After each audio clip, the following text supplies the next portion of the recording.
What's up, fight fans? It is never too early to hop on the Thomas Take Sports Podcast and preview and predict a big UFC card, a massive UFC pay-per-view, UFC 261. It takes place live April 24th in sunny Jacksonville, Florida. Very excited that this fight will take place in front of a live audience. It has been quite a long time since the UFC was able to host an event with some fans in the stands, get back to some normalcy in this crazy year plus that we've been living in as a society, as a world, you name it.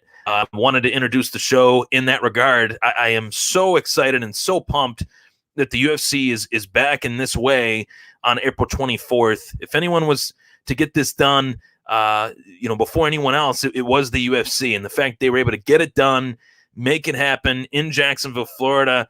I'm very excited for the fans that'll be in attendance. I wish I was one of them, but unfortunately, I will not be. Ryan Thomas here on the Thomas Take Sports Podcast. This is my UFC 261 preview and prediction video. I'm very pumped up to dive into these three title fights on this card. Not one, not two, but three title fights. All three fights are going to be jam-packed with action, no doubt about it. Three fights that could potentially be Fight of the Year contenders, no doubt about it. So first and foremost, today is April 14th. We are 10 days away for UFC 261. We're 10 days away from that. So bear with me here. I'm going to hit the pause button on the UFC 261 preview and prediction and really dive into, first and foremost, we got a UFC Fight Night main event that I'm very excited for, and that is none other than a fight that was supposed to happen 5 years ago with Robert Whittaker and Kelvin Gastelum, a crucial fight for the UFC middleweight division. Robert Whittaker ranked number one, the number one contender in the UFC middleweight division, and then you got Kelvin Gastelum, who has fallen on some tough times. He's come up short in a couple fights with Darren Till, to name one of those fights that jumps right out at me.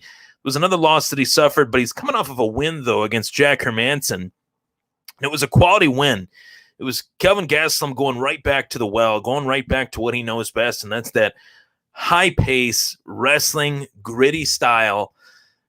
Will I say it was the most entertaining bout on the face of the earth? I will not. But I will say, for Kelvin Gastelum, that's the performance that he needed in order to get back into the win column. And Kelvin Gastelum was able to do that against Jack Hermanson, who was on a little bit of a mini run on his own, in his own right. So for Kelvin Gastelum to take this fight on short notice, as Robert Whittaker was kind of left looking for an opponent, Whittaker taking this fight is also very ballsy, shall I say, because this is an opponent that, to take on Kelvin Gastelum on short notice, that says a lot. This Fight Night card, as far as the card, there are some names that you recognize: Jeremy Stevens versus Drakkar Klose, and Andrei Arlovski versus Chase Sherman.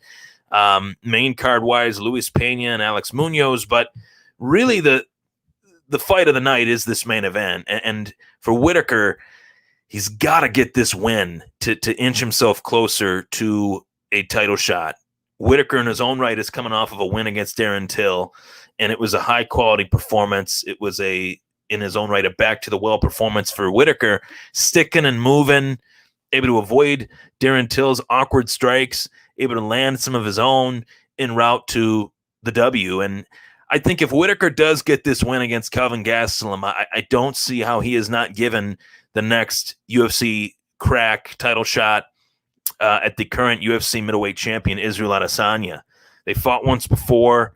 Yes, Israel Adesanya knocked him out to win the title, but Whittaker is a former champ, and getting through a former contender, not a former contender, a consistent contender in Kelvin Gastelum. This was a fight that was supposed to originally happen for the UFC middleweight title in and of itself when Whittaker was the champ. Both of these guys were against one another in the Ultimate Fighter show as opposing coaches, but the fight never materialized. And now we're here, and it's a massive opportunity for Kelvin Gastelum. If he can get this win, ranked 8th against the number 1 Robert Whittaker, it would catapult Gastelum to top contender status, and the fight that would really get everyone, going, I think, more so than Whitaker Adesanya is Gastelum versus Adesanya Part 2, because that fight was a barn burner of a fight. That fight was two guys just letting their hands go, looking to just inflict pain on one another, and they did early and often throughout that 25-minute hellfire battle between Gastelum and Adesanya. If you've never seen that fight, you should definitely tune into it and watch it, whether it's on UFC Fight Pass or ESPN Plus, or looking up bits and pieces of it on YouTube. That was a high-paced fight. So Kelvin Gastelum and Robert Whitaker, they're both trying to get a win over one another, but in all honesty, they're both trying to win their next fight so that they could get that much closer to a shot with Israel Adesanya. Marvin Vettori has other things to say about that. Vettori has fought Israel Adesanya as well.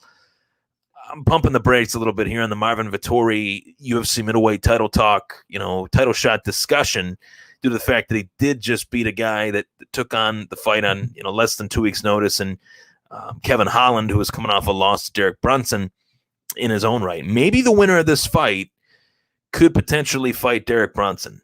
We could see that. I don't know, but I'm very excited for this fight. If I were to give a prediction, though, who will win this fight between Whitaker and Gastelum, in all honesty, I would say Robert Whitaker has the tools to get it done.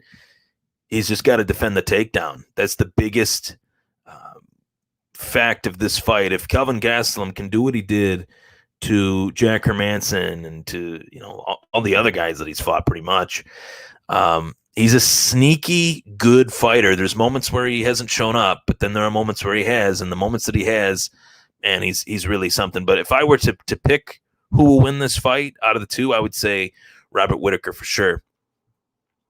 So here we go. UFC 261 preview and prediction. We're 7 minutes into the show. Thanks for tuning in, everybody.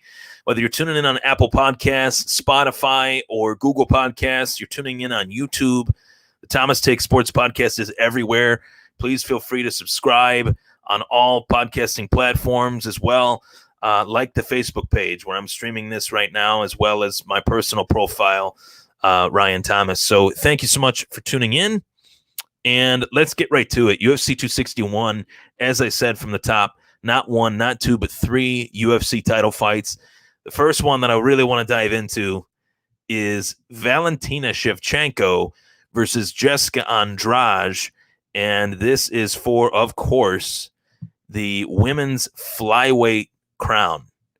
Who will be the queen of the women's flyweight division? Now, this fight is extremely interesting because Jessica Andrade is a former UFC women's bantamweight champion. She won the title off of Rose Namajunas, who we'll get to in a moment. She lost the title off of Weili Zhang, who we'll get to in a moment as well. She drops down a weight class, looks better than ever. They put her in there. She looks great. Drops down from 125 to 115. Looks better than ever. And Dana says, you know what? She's a former champ. She's looking good at this new weight. Let's see what she's got to challenge Valentina Shevchenko. And part of it is those reasons, and they're all valid. But another part of it is the fact that Valentina Shevchenko is the most badass woman on the planet not named Amanda Nunes. She is a badass. Valentina the Bullet Shevchenko. I couldn't think of a better nickname for Valentina Shevchenko than the Bullet, because you're watching her fight, and is just the fire of a bullet, the fight's over. I mean, she has these calculated kicks, these calculated punches. She can end the fight with one shot, with one bullet. Boom, done. She did it to Jessica Ai. She's done it her entire career. I can't even rattle off the names that she's been able to just expose as average level competition for her. She makes these quality contenders look as if they are just average fighters, look as if they don't even really belong in the UFC. The two most dominant champions in the UFC right now are Amanda Nunes and Valentina Shevchenko. I don't care what anyone says. You can throw Israel Adesanya out there. You can throw, Francis Ngannou, the doomsday presence that he brings to the table and brings to the octagon with how big and strong and powerful he is. But in terms of dominance, rolling through contenders, making contenders look like they're just average fighters, Amanda Nunes and Valentina Shevchenko, they take the cake, in my opinion. I can't sit here with a straight face and say that Jessica Andrade is the girl to beat Valentina Shevchenko. I can't say with a straight face that there is anyone out there at 125 pounds, female or male, that could beat Valentina Shevchenko. And I'm being dead honest. I'm not just saying that to say it. Valentina Shevchenko is a badass. She's good everywhere, great everywhere, I should say. Great striker, great in the clinch. She times her takedowns really well, and in the most opportunistic moments of a fight, she goes to her wrestling, and she's a great jiu-jitsu player as well. So I think this is a tall order for any contender at the UFC flyweight division at 115 pounds. I said 125. I meant to say 115. Really the only woman that gave Valentina trouble at 135 was Amanda Nunes. So Valentina is something else. I mean, she really is. And I just for just pick'em's sake, I just don't see a scenario where Valentina Shevchenko loses this fight. I know Jessica Andrade is a bigger contender. She's bulkier. She's got a big back as far as her shoulders. She can throw really hard shots. But Valentina Shevchenko has a way of turning a game plan inside out that her opponent brings to the table. She can go to the fighter's weaknesses, go to her opponent's weaknesses, and just continue to expose her. And I think that that's what she's going to do in this fight. I just don't see her losing this fight. So I think the Bullet will retain her title, and we move forward to the co-main event, Weili Zhang versus Rose Namajunas. And I think this fight has the potential to be the fight of the year. When you put two of these names together, these two names in particular together, you put two names together in general in the fight game, and you know what both fighters bring to the table already. With Weili Zhang's last performance against Joanna Jędrzejczyk and Rose Namajunas and what she's able to bring to the table, these are two cream of the crop, in their prime, women's fighters in the UFC. And I think that this is one of the best women's title fights potentially that we could ever see. And whether it's a war or not, just the anticipation for this one is palpable. When this was announced, I thought, holy, finally, we're going to see these two ladies step into the cage and swap punches. To me, I mean, every question that could be asked about Weili has been answered by Weili. Is she tough enough? Is she strong enough? Is she fast enough? Does she hit hard enough? Can she wrestle? Can she fight off her back? Can she avoid submission attempts? She's answered all of those questions, but she hasn't answered them against Thug Rose Namajunas. And Rose is a special person, fighter. She brings a lot of toughness, a lot of grit to the table for a woman's champion. That's what she brought into the octagon in her title-winning performance at UFC 217 against Joanna Jędrzejczyk. And, man, I really have the utmost respect for both of these ladies. And I think that this is going to be a really, really good fight. This is probably the toughest fight for me to predict this year. I really am going to say that this is the toughest fight for me to predict, just due to the fact that both ladies are so well-rounded, and I see this being like the Hagler-Hearns of female fights. I see this being a war. I really do. Whether it lasts, 2 rounds, 3 rounds, 4 rounds, 5 rounds, or a round, could be the most hellacious round of MMA fighting that we have ever seen between these two iconic female fighters. And I think that if I were to lean towards one fighter or another, I would say the champion could get it done. Weili Zhang could get it done against Rose.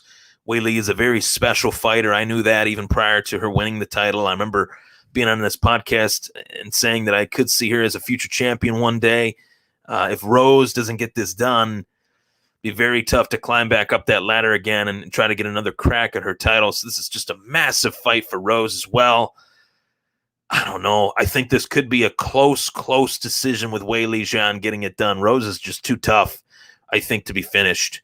But she'll be wearing some bruises and bumps. That's for sure. Some bumps and bruises will be seen on both of these ladies by the end of the night. So I'm going to go with Wei Li getting it done. Potentially Valentina and Wei Li get it done on April 24th, UFC 261. I'll throw this out there right now. I do see the UFC putting together Valentina versus Wei Li for just a massive super fight. Makes a lot of sense. They both defended their belt multiple times. They're both great fighters. We could see that, I think, for sure. So main event of UFC 261, as we shift gears, I have Valentina Shevchenko winning her title, retaining her title against Jessica Andrade, as well as Weili Zhang. More likely than not, in my eyes, I see that one as a decision, a slight, albeit maybe even a controversial decision, with Weili Zhang getting her hand raised in that one. If Rose doesn't finish her, it's going to be tough for her to get that decision. As they say, sometimes when you have three judges at the judges' table, you got to finish the champ in order to become the champ. And I hate that, but there is some validity to it. We see that at plenty of UFC events and plenty of boxing matches over the years. So main event, UFC welterweight title, Kamaru Usman versus Jorge Masvidal, part 2. Now, my nerves are not as hyped for this one as they were the first time around. I think this fight, it's a blessing that this fight is happening, because Jorge Masvidal is a character that we want to see compete. Jorge Masvidal is a draw. Jorge Masvidal is somebody that we like as fight fans. I don't think I've ever met a fight fan that doesn't like Jorge Masvidal, right? But was this rematch the right choice by the UFC? Was this rematch sensible by the UFC to put this one together this soon? I just don't know. I honestly, I can't even say I don't know. I can honestly say, to me, I don't think this rematch should be happening right now. Should it have happened? Should it be happening eventually? Yes. But to me, I think this title shot, and I'm going to say it, and a lot of fight fans are going to disagree with me, and maybe some will agree with me. I don't know. But to me, this was Colby Covington's rematch. This was a fight that Kamaru Usman should have fought Colby Covington for the second time. I think that's a bigger fight. I think the first fight between Usman and Covington was far more challenging for Usman and far more compelling of a fight than Usman versus Jorge, Usman versus Masvidal. I don't know what Jorge Masvidal can do with a full camp that he couldn't do in a short camp to beat Kamaru Usman. I think the same skill set is the same skill set no matter what. I understand he's going to have more time to train and prepare for Kamaru Usman, but the skill set of Kamaru Usman hasn't gotten worse in the time that these guys two fought. If anything, the skill set of Kamaru Usman has actually gotten better in the time frame of these two guys fighting. Has Jorge Masvidal gotten better? That's the question to me. At Jorge's experience level, how much better can he actually get in comparison to how much better he has actually been in his last few fights? You know, to get the knockout over Ben Askren was one thing. To knock out Darren Till was another. But really what impressed me is how Jorge Masvidal was able to finally put things together at this late stage of his career. I just don't know if it's enough for a champion like Kamaru Usman. I feel like Usman is in his prime, is at that supreme confidence level as a champ. I just don't see Jorge Masvidal getting this one done. I hope that this fight, this rematch, I should say, is more compelling than the original fight, because the original fight, Usman was able to dictate the pace, was able to push, Jorge Masvidal against the cage, was able to clinch him, was able to do really whatever he wanted to do. And I don't think it was in regards to Jorge Masvidal's short camp. I just think that Usman is that much better of a wrestler and a grappler, that he has that one skill set that supersedes any skill set that Jorge Masvidal has. And I just don't see Jorge Masvidal having the ability to beat him.